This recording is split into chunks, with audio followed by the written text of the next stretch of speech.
There's a reason why the dress for the man is the same at a wedding and a funeral, because you're saying goodbye to your previous self.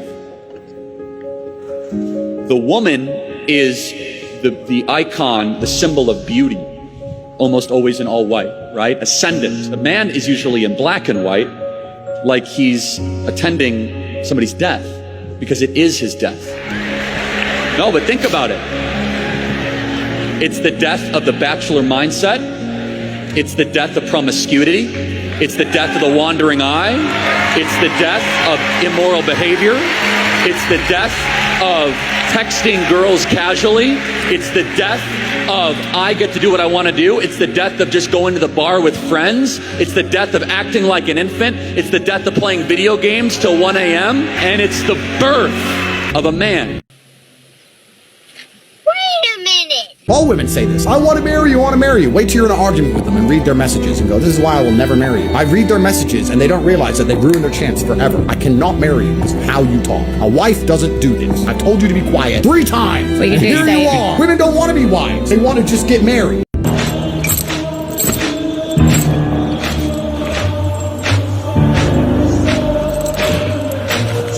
I have the heart. I need nothing more. You're set. Time not to linger here, though, eh? Kratos. Zeus. Zeus? My father. Your father was Zeus? That explains a lot. What is that place? Never go there. Understand?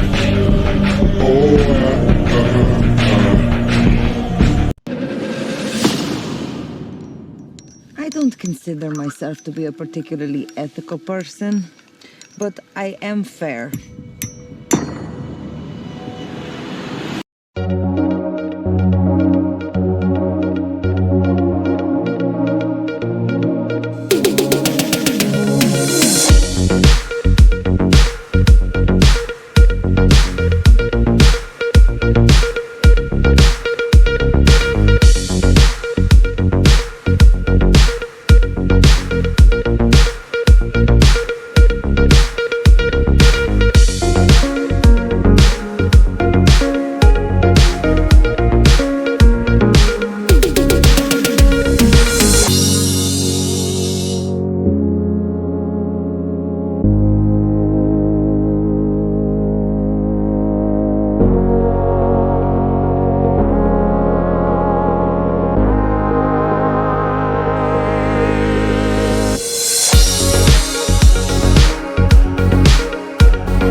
Welcome, my friends. My name is Antoine Phoenix, and this is my RP experience. Peace and love to all my brothers and sisters out there. Thank you for hitting the like button, subscribing, sharing, and turn on all notifications so you know when I have a whole new video up.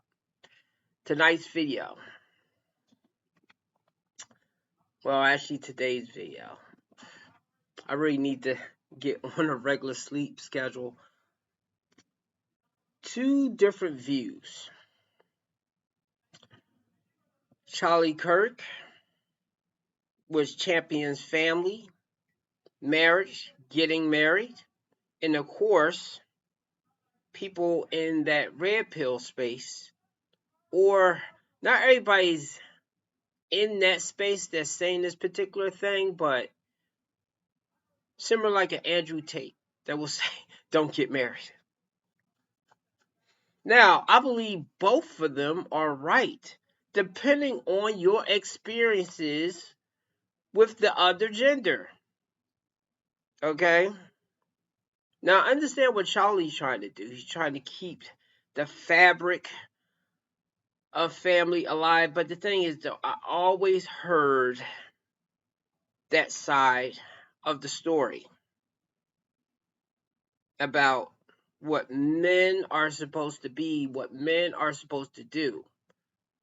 Not so much from men as much, but definitely from women. From my mom growing up.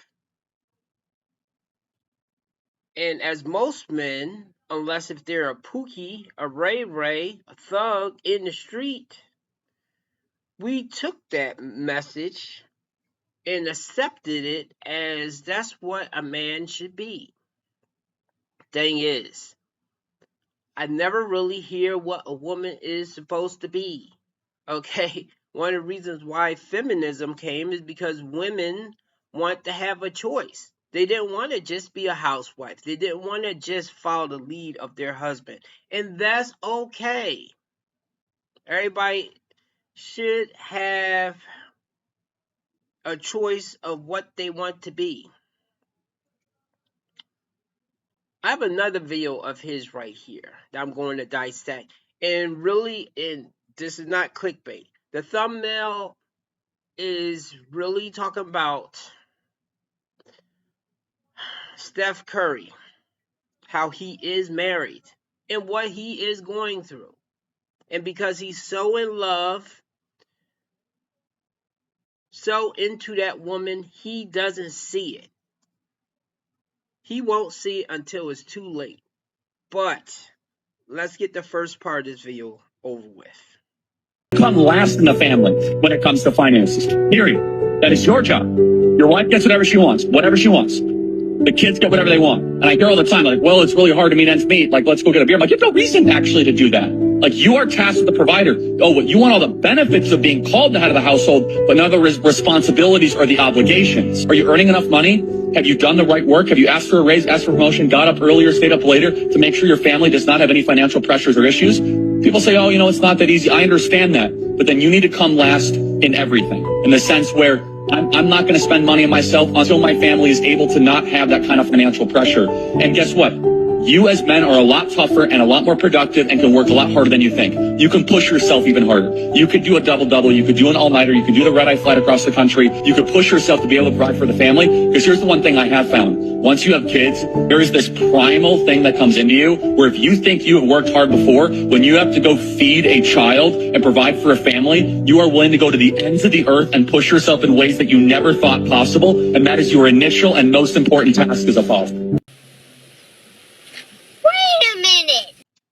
But that is what a provider is. Now, similar with his first video, laying out the things that men should do. Oh, and before I forget this part right here, that is where I failed. Not in the way of not working hard, because I would do doubles.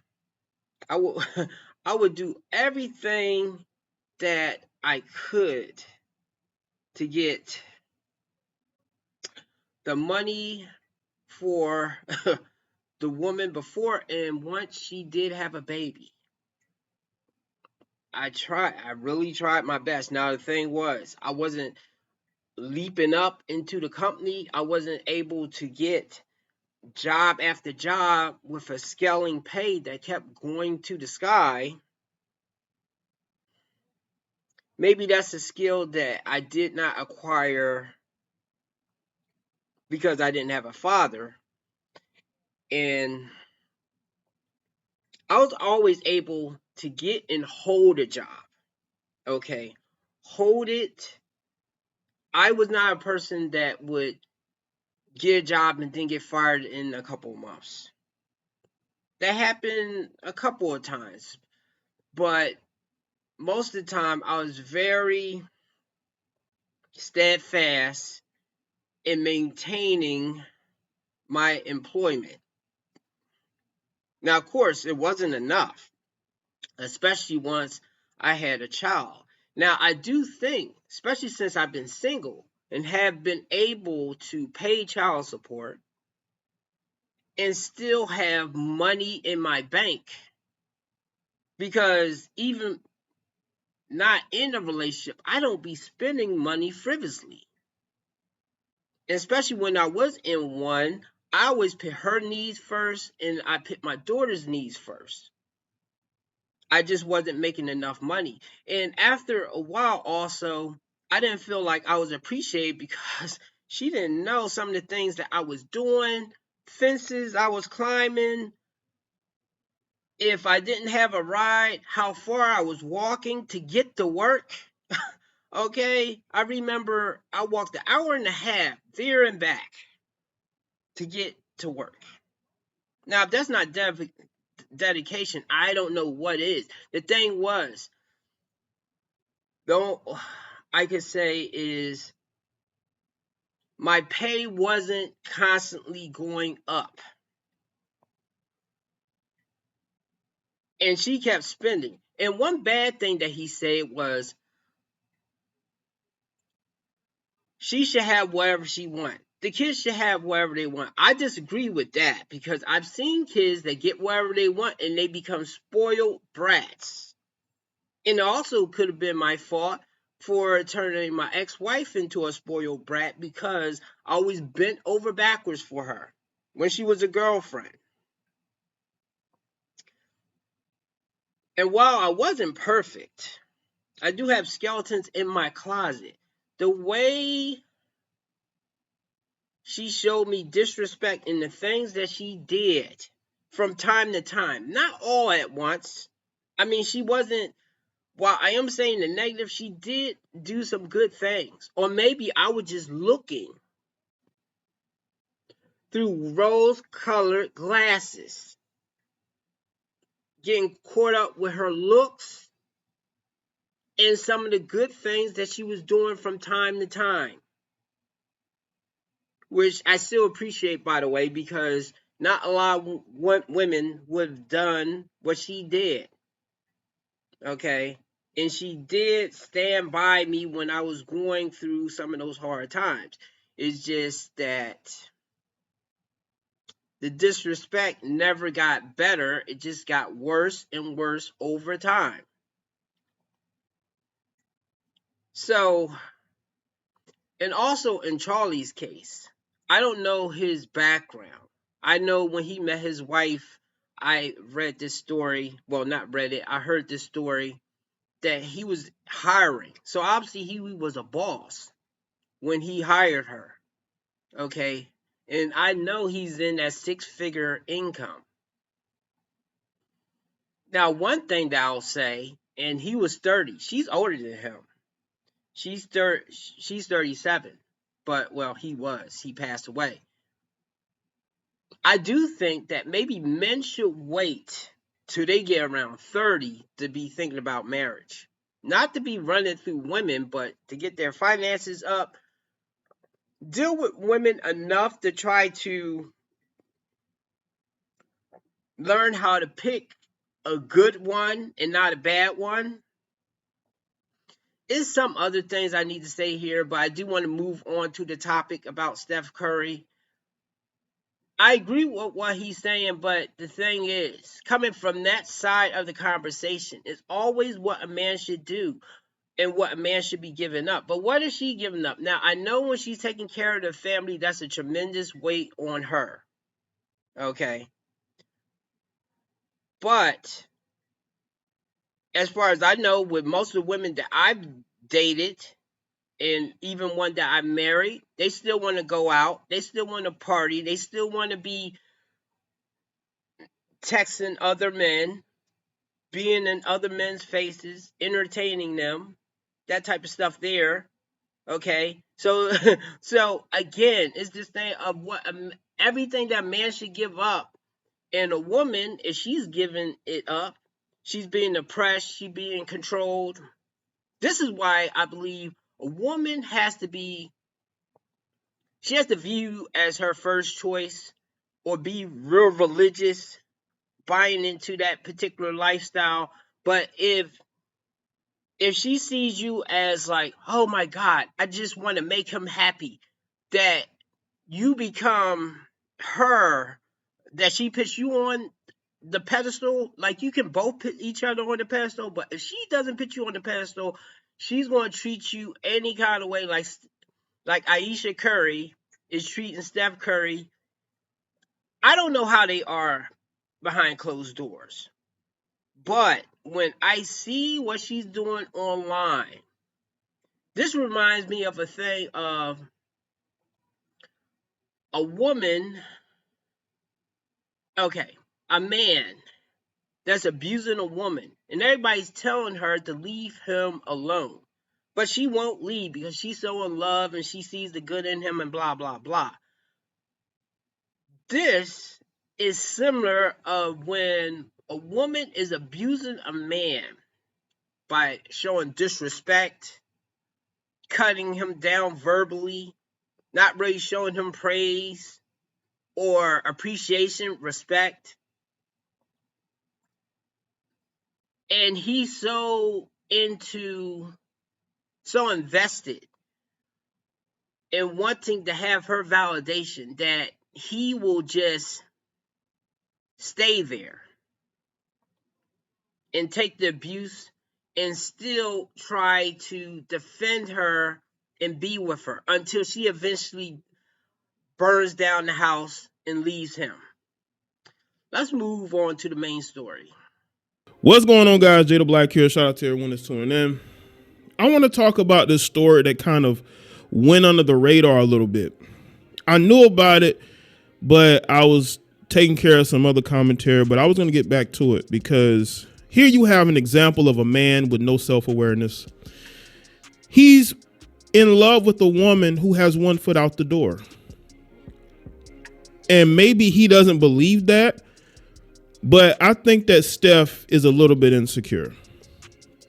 Now, do I understand that he's upset because he feels like a guy like Killer Mike, who he may have respect for, who's a celebrity like himself, who is saying these things, even though he's not the only celebrity who's spoken on their marriage because of the things that his wife has said.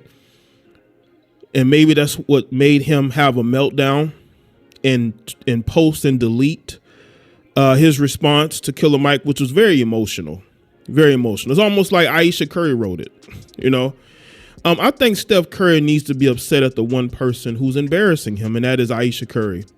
No other professional athlete's wife has been the most disrespectful verbally towards their spouse than Aisha Curry.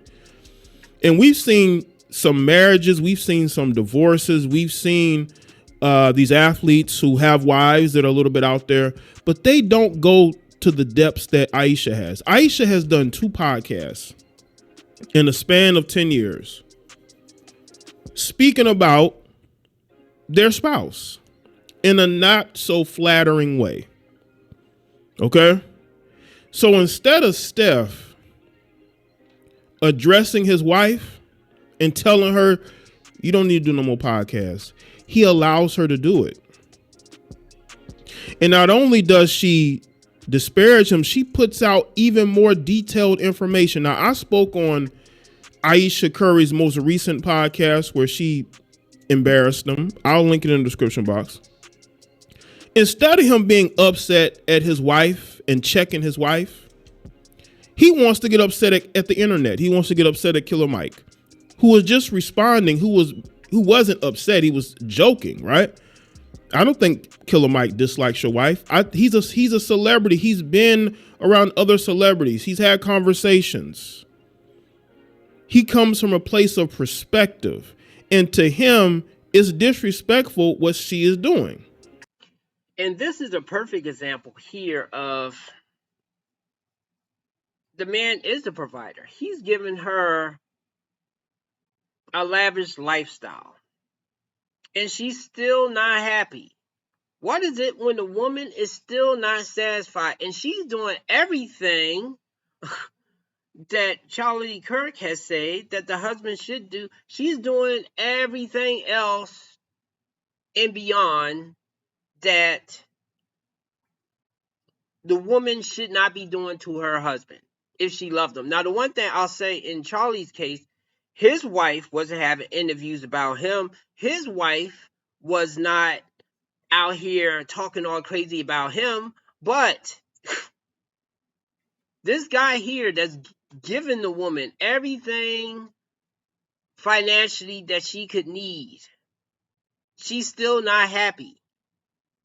And this is the thing, too, which some men, only because they're not having problems in their relationship right now, will come online and say, this is what you need to do. If you work too much and she doesn't see you, she can get lonely and then start reaching out to another man. If you do give her time, but you're not making enough money, she can still start feeling sour to you. This is another reason why you need a woman that's really crazy about you, because then she'll be able to tough through those things of maybe not seeing you as much, or maybe your funds have taken a dip. But let JD Black continue. It is. And the thing is with Steph, he knows that he's with a woman who didn't feel like he was good enough. And he's been trying since then to prove to her that he is good enough, that he could marry her, have a family with her. But his response is very gotten to. Now, again, I understand he is trying to protect his wife's integrity, but your wife doesn't protect your integrity. The second interview she just did on the Call Her Daddy podcast was worse than the interview she did on the Red Table Talk. It was. And you don't expect people to respond to that? You're more upset at Killer Mike, and you're more upset at this TikToker. Because again, Steph, we've never seen an NBA player's wife be as disrespectful as Aisha has been to you. But you're more upset at the internet. You're more upset at Killer Mike for responding to it.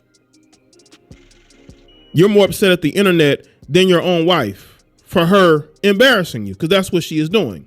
And no matter how triggered you get, Steph, this is not going to go away. You know why? It ain't because of us. It ain't because of the internet. It ain't because of Killer Mike. It's because your wife is going to open her mouth and she's going to speak even more about you. Because when she did that interview, Steph, she knows she's a public figure just like you are.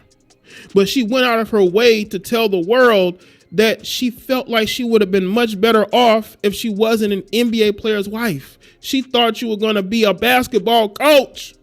That's what she said.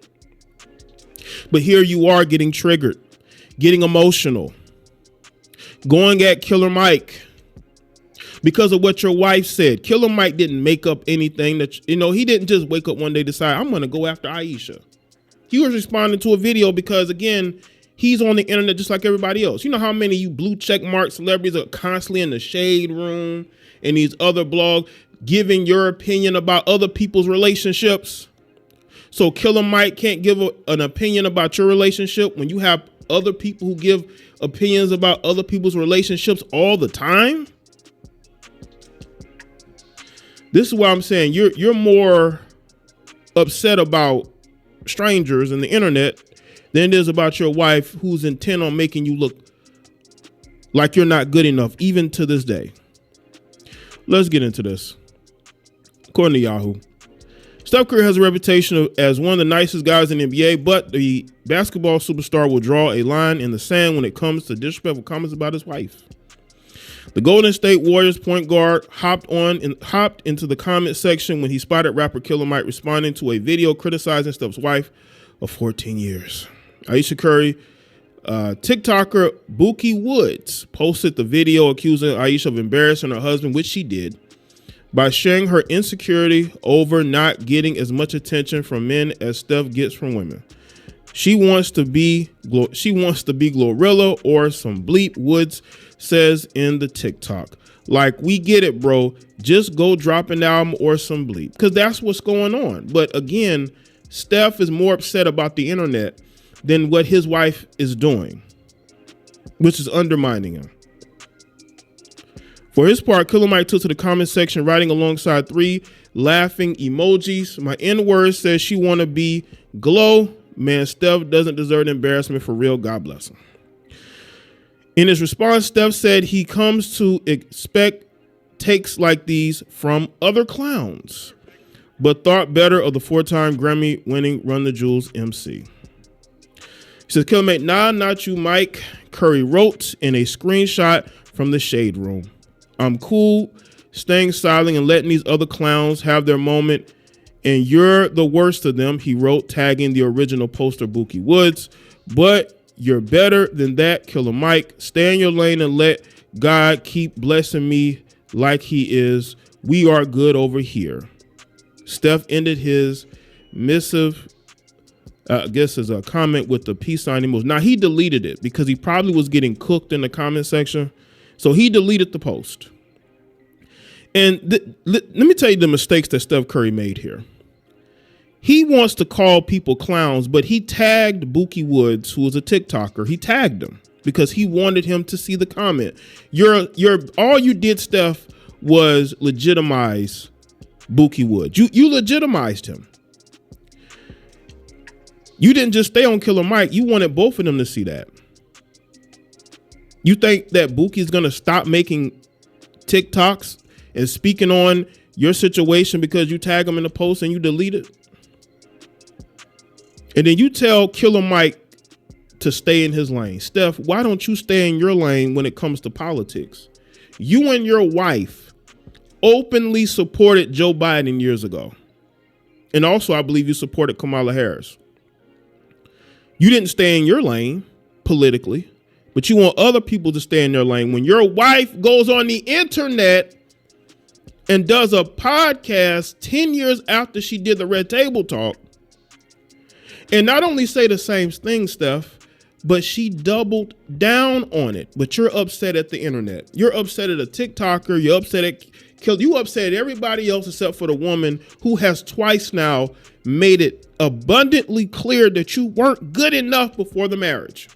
And that she's sick and tired of just being your wife. She wants to be something else, but she doesn't have any talent outside of maybe cooking, right? Y'all did have the show on HBO that went nowhere.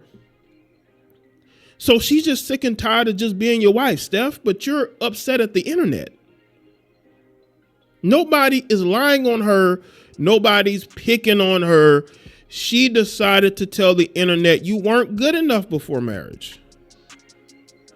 She thought you were going to be a basketball coach, and she would be the one who was the strong, independent woman, paying all the bills, carrying the relationship. That's what she wanted, Steph. We didn't even know this until she said this. And to the women watching this, look, as I say, I understand the woman's point of view, but most of you are dead wrong in this scenario. When you are defending her saying, leave those people alone. Look, their business is out there because of her. Because she is talking about their business. That's another thing, too, that I never really concentrated on to men out there. Do not get with a woman that has a big fucking mouth.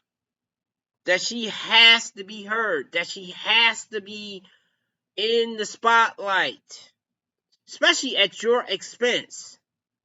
If she is doing something constructive, then fine. But if she has to throw you under the bus, unless if she's throwing herself under the bus as well.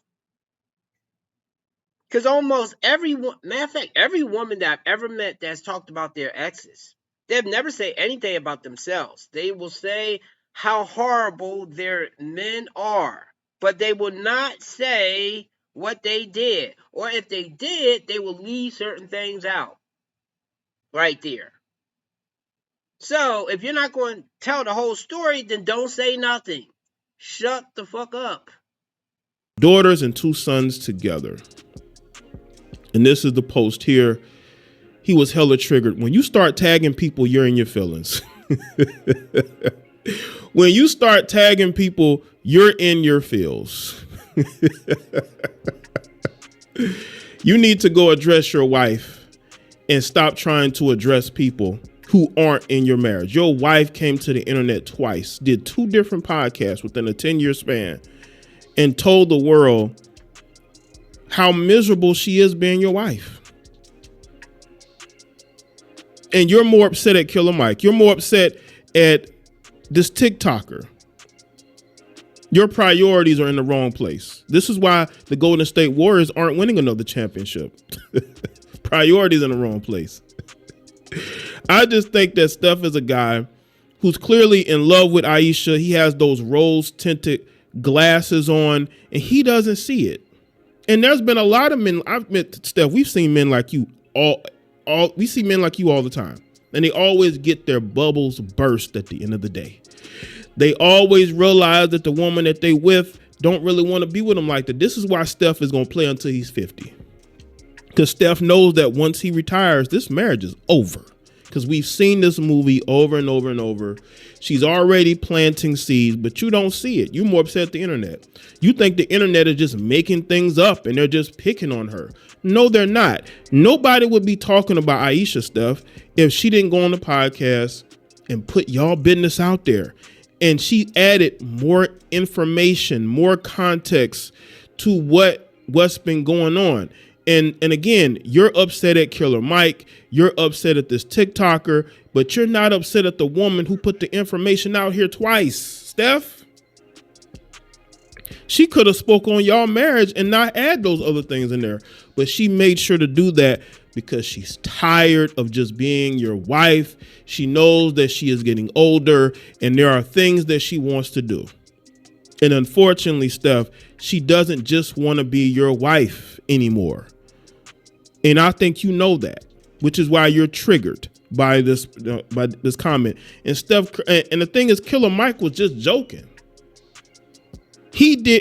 Killer Mike did what you see all these other blue check mark celebrities do. They're always in these comment sections responding to things.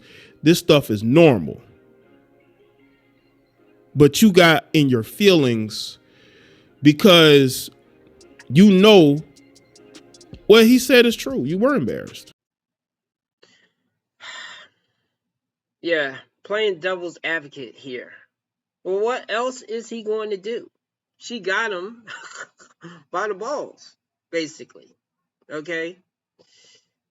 But similar like Kwame Brown said, maybe he should leave her now. Because I will say a glaring thing.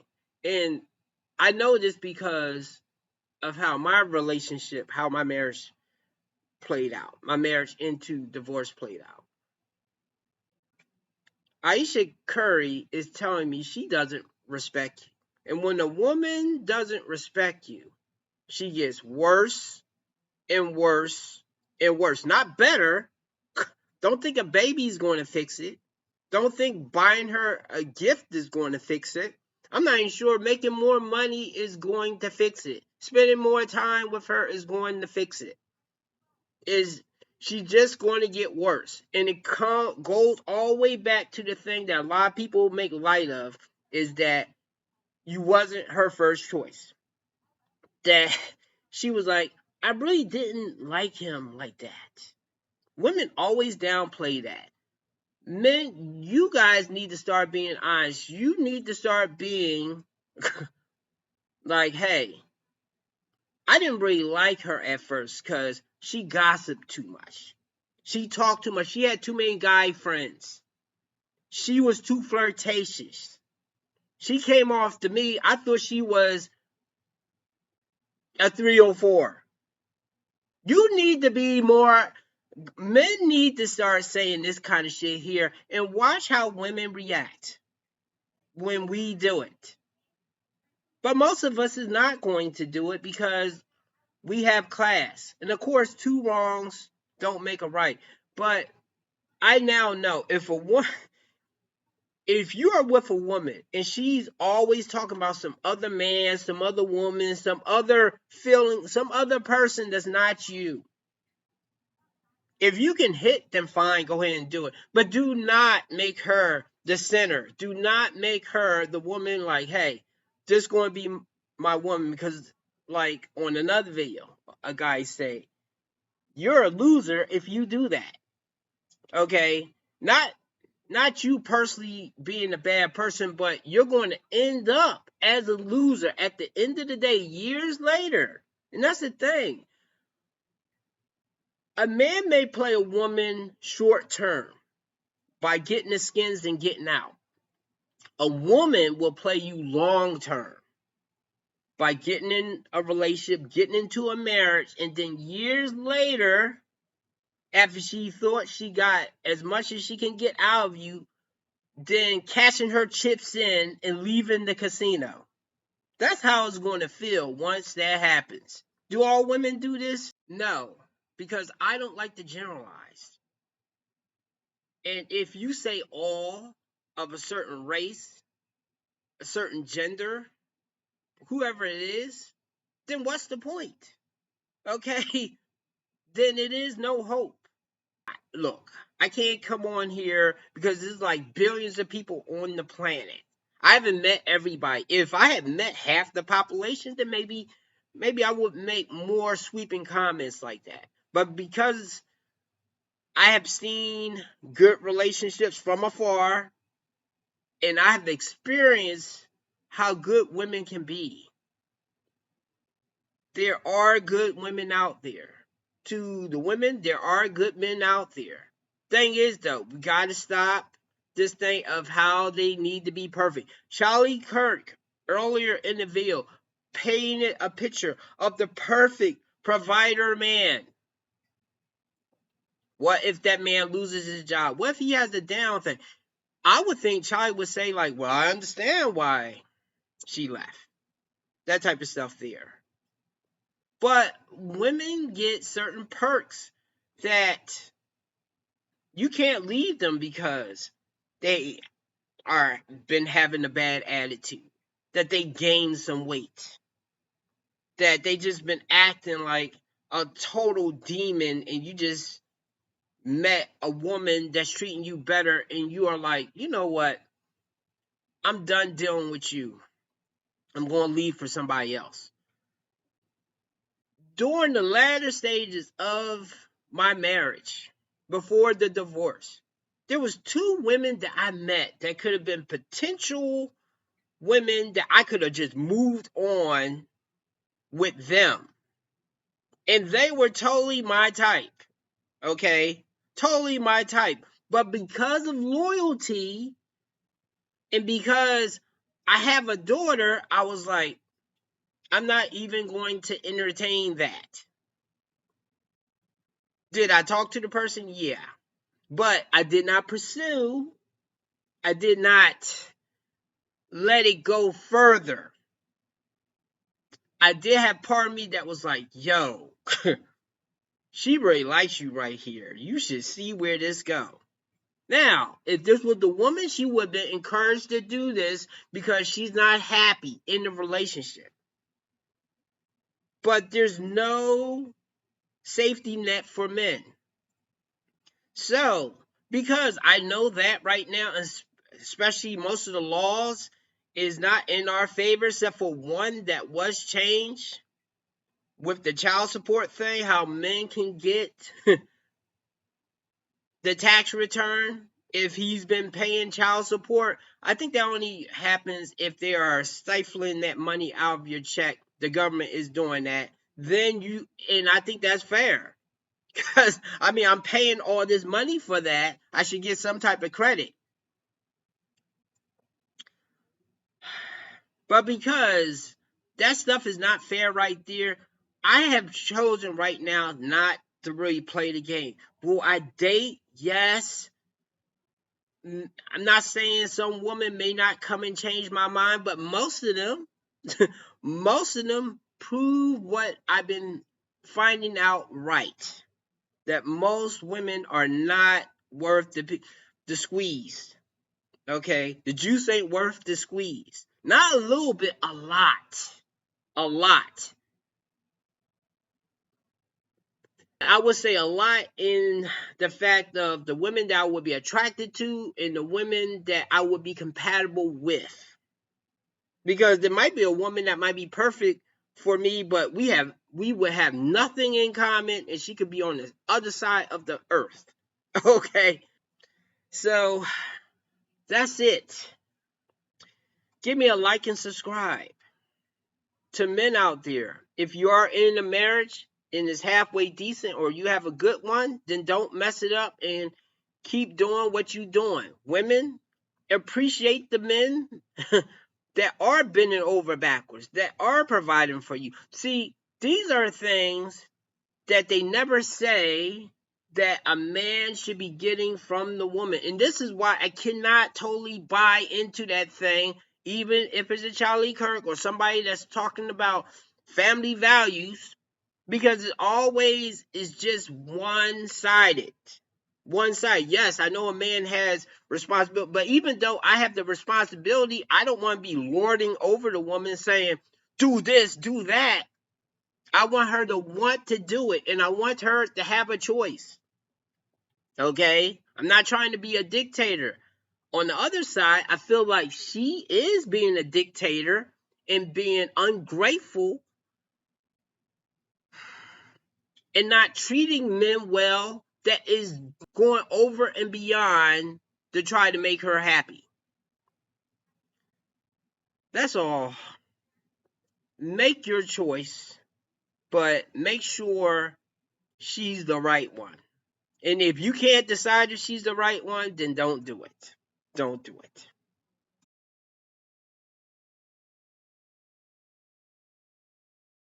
A lot of women aren't bringing nothing. They think kitty is enough, and it's not. It's not enough. Cooking is not even enough. Because a lot of y'all not bringing respect, honor, support. A lot of y'all not bringing nothing. You're bringing the bare minimum of an adult qualities. But what it takes to make a relationship succeed, you're not bringing that. And you know what's interesting? A lot of women, they beg for marriage. Oh, we've been together for this amount of time. Like, it's time for us to get married. Or so-and-so's getting married and this person's getting married. And I always thought at this age I would be married. And so we need to be married. You need to marry me. Prove your love to me. Prove your commitment to me. Put a ring on my finger. I'm not just going to be no girlfriend. I'm not going to be shacking up. You know, they have all these things and then they're the first ones to run. They're the first ones to say, well, maybe we shouldn't do this anymore. Maybe we shouldn't be together. The first ones after they're the ones who beg for it. Men are waking up about these guidelines because now I need to vet you properly. Now I need to see what you actually bring to the table. I still wanna run to you. Am I breaking through? Do you feel me too? Kindle made it. I still wanna run to you.